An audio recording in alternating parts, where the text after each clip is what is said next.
ಸಂಸದ ತೇಜಸ್ವಿ ಸೂರ್ಯ ಅವರನ್ನ ಅಮಾವಾಸ್ಯೆ ಅಂತ ಹೇಳಿದ್ರು ಸಿಎಂ ಸಿದ್ದರಾಮಯ್ಯನವರು. ಸಿಎಂ ಅವರ ಮಾತಿಗೆ ಇದೀಗ ತಿರುಗೇಟನ್ನ ಕೊಟ್ಟಿದ್ದಾರೆ ತೇಜಸ್ವಿ ಸೂರ್ಯ.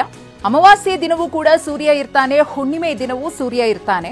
ಚಂದ್ರನ ಪೂಜೆ ಮಾಡೋರ ಸಹವಾಸ ಮಾಡಿ ಹೀಗಾಗಿದ್ದೀರಿ. ಸಿಎಂ ಸಿದ್ದರಾಮಯ್ಯನವರ ಟೀಕೆಗೆ ತೇಜಸ್ವಿ ಸೂರ್ಯ ಅವರ ತಿರುಗೇಟಿದು. ಸೂರ್ಯ ಚಂದ್ರನನ್ನ ಪೂಜಿಸುವವರ ವ್ಯತ್ಯಾಸ ತಿಳಿದುಕೊಂಡು ಮುಂದೆ ಹೇಳಿಕೆಯನ್ನ ಕೊಡಿ ಎಂದಿದ್ದಾರೆ. ಮುಖ್ಯಮಂತ್ರಿ ಸಿದ್ದರಾಮಯ್ಯನವರು ಹಲವಾರು ಬಾರಿ